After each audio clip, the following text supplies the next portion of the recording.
2019 Geneva Motor Show drew to a close on Sunday the 17th of March with a total attendance of 660,000 visitors during its 10-day opening. The show had no less than 151 world and European debuts, and the GymSwiss hashtag was shared more than 345,000 times. Visitors arrived from all over the world to view the 900 plus cars exhibited, some of which you can see here now. The Geneva International Motor Show is an annual car show held every March in the Swiss city of Geneva. The show is hosted at the Palexpo, which is a massive convention centre located right next door to Geneva International Airport, and it gives it easy access for many international press and the visitors. The salon is considered in the motor industry as one of the most important major international car shows. It was first held in 1905, and since then the salon has hosted almost all major internal combustion engine models in the history of the automobile, along with some benzene and steam powered cars from the beginning of the century. Exotic supercars do steal the spotlight quite often, and having their debuts at the show, as well as prototypes, new equipment, technical breakthroughs, international partnerships and political debates, they've all been announced at the exhibition. The show is a huge success as it is regarded as a level playing field for the world's automakers, and what I mean by that is the fact that it's held in Switzerland, which lacks an auto industry of its own. This year the Geneva Motor Show celebrated its 89th year, which is quite a remarkable achievement. However, sadly there were a lot of major and most notable manufacturer absentees this year. Whether this was due to the current financial climate or, as the missing manufacturers claim, having nothing of note to launch, remains to be understood.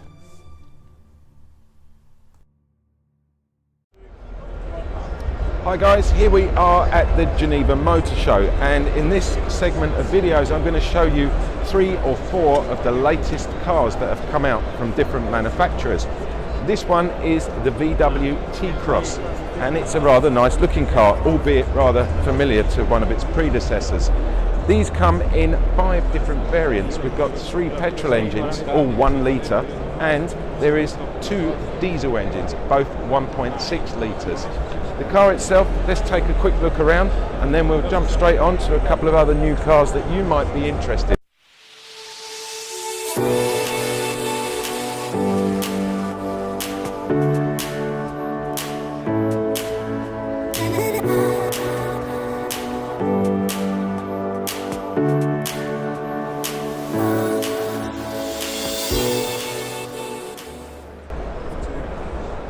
Guys, don't say I do not bring you world exclusives, because here we are again at the Geneva Motor Show with a world exclusive. This is the T-Roc R. Let's get inside it, let's get around it, and let's take a look and give you some feedback on this brand new car from Volkswagen.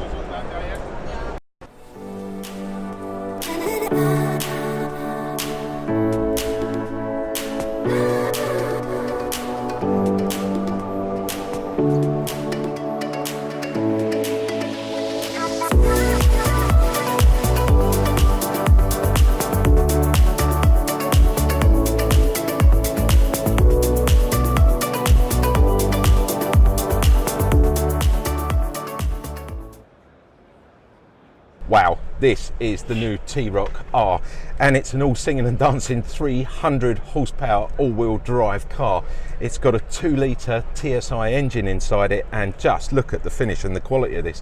This just goes to show what you can do with a very bog standard car when you upgrade everything inside it and turn it into a supercar like this.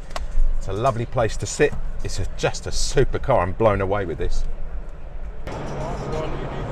Here we have the Toyota Corolla Hybrid. This is brand new this year. Although the Corolla was around back in the 70s and the 80s, it's been resurrected, and I think it's a stunning looking car. I hope you'll agree with me. Behind it over there is the estate version. We're going to have a look at that in a second. But let's take a look around the car, see what we think of it. Well, straight away, it's stunning in the red. I'm loving the rims. Let's check out inside here. It's very, very set up like the CHR that we looked at earlier, but all in all, wow, check out I'm really loving it. This is all new to me, so we didn't even get a spec sheet on it. I don't even know where to start here. It's just so lovely.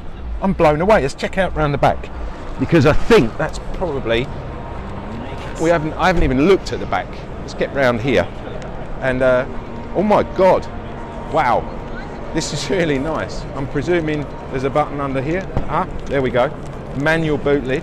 How big is the boot though? Not very big, unfortunately, but I'm sure when the seats are down, you're going to get around about, I'm looking at that, probably 300 litres. It's enough to get a couple of suitcases in there, that's all that matters. The styling on this is excellent. Although these are, I'm presuming, I'm not sure if they're real or not.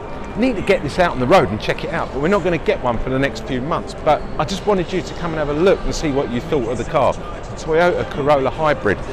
Let's go and have a look at the estate version and see what the differences are. So now let's check out the estate version, the Corolla Hybrid Estate. Again, from the front, it's almost identical to the other car, but as you move down the side of the car, first thing you're going to notice is the build quality on this. It's absolutely stunning, but then I've grown used to that from Toyota. You sort of half expect that. Let's check out again in the front.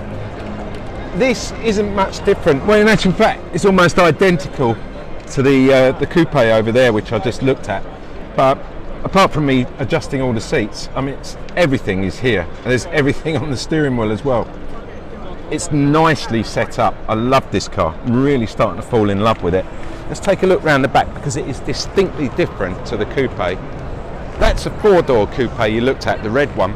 This again, I think will have more space in the back. Yeah, check it out. Look, with the seats down, you've probably got bags of room in here. Let's come around the back and open the boot.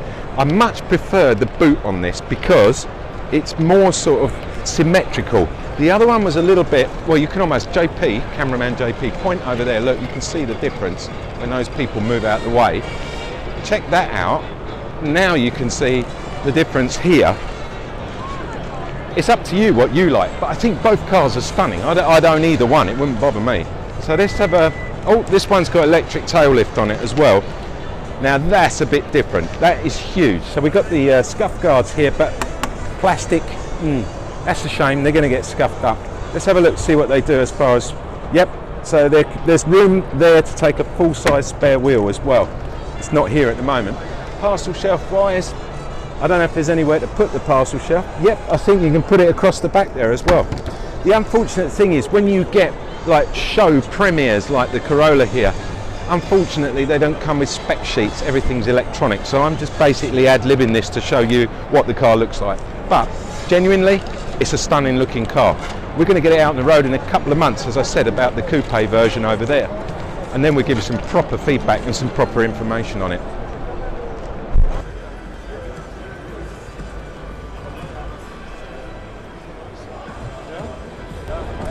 Here we go. This is another new first for Geneva Motor Show. It's the Peugeot 508 SW. This is the GT line, top of the range. This is an estate car. They also call it a wagon or a fastback as well. The car itself comes in two different variants. You've got a 1.6 litre and you've got a 2 litre as well. It's a beautiful looking car, but it comes with some hidden surprises, because in the back of this car you've got, when the seats are down, nearly 1,800 litres of boot space. So it's huge. The car itself, well, on that engine it's around about 260 brake horsepower. It'll take you from 0 to 60 in about 7.4 seconds. So with a car like this, and I think this is where Peugeot have really nailed it, you get the space of an SUV, you get the comfort of a Grand Tourer, but above all you get the performance of a coupe. We like this car.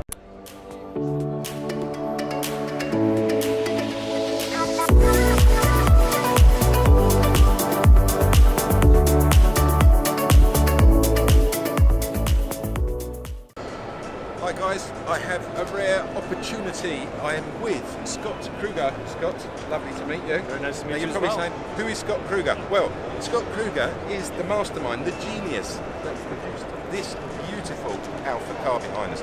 It's called the Tonale, and it's extremely, well, brand new. Yesterday you launched it, didn't you? Yes, brand new. So now you probably hear Scott is from America, and you would think an American designing Italian cars. How does that work, Scott? How do you fit in with these guys? Actually, it's an interesting thing. We talk about it. Actually, Klaus Grosse was our head of VP of He used the analogy of espresso beans. Right, From go on. all over the world, but it's the process that makes espresso the Italian coffee. Exactly, yeah. So in the studio, we have people from all over the world in Chesterfield. So the idea is the process. How do we create something beautiful? How do we create something that's an Alfa Romeo? That is about hand sculpting. It's about feeling the forms, organic volumes. So it's really the process that makes it an Alfa Romeo. So, I mean, what was your background? How did you get to the level of designing cars for Alfa? Where did you start? I pinch myself every morning. I bet you do. I really do. No, my background, I went to design school for automotive design Right. in my younger days, and I worked with FCA for many, many years. With various brands, worked on other products such as Viper and SOT products. Nice. And then now Alfa. And I have a lot of experience in my background with automobiles in general. I love cars. Amazing. You have to love cars to be involved in I was going to say, I mean, well, we can tell you love cars. We're going to do a bit of filming in a minute, guys, show you around the car and inside. And remember, this is only a concept. Now, apparently this was, in the words of Alex, your products manager, director, a harmonious blend of 6 classic Alfas. Is that true? Well, actually, it's interesting. We like to show the sketches of it. I mean, because if I say to somebody, we took cues from Disco Volante, people say, oh, come on, how do you get Disco Volante and do a CUV? Yeah. For us, it's the elements. It's like, how do we get the essence of certain things? I mean, the GT lineup, the GT Junior, very evident in the body. Yeah. The idea of the front end, how do we get the SZ? I love the front. 3-element lamps. Yeah. Even some of the general shape of the volume in the back, how it comes back. Also the sepia. You see that with the horizontality of the lamps, the pure volume. So we're taking the essence of a lot of old Alfa Romeos and the kind of historical value of those that we see from the design side. Is that, would you say that's the normal way you design a car, or can you just completely go wild with it? We can completely go wild. For us, we have so much romantic examples of history. Yeah. That rather than doing literally or doing it in retro form, we want to take those cues. How do we kind of dissect the purity and the beauty of those cars? Yeah. Get the kind of the essence into something new. You've done that. Yeah. I love the bit at the back, guys. You'll see in a minute. You've almost got your pen and just gone like a squiggly line along. We call that the Ferma, the signature. And so, we say internally the work of art that we're trying to create. It's a signature. That's kind of the end, the signature. Wow.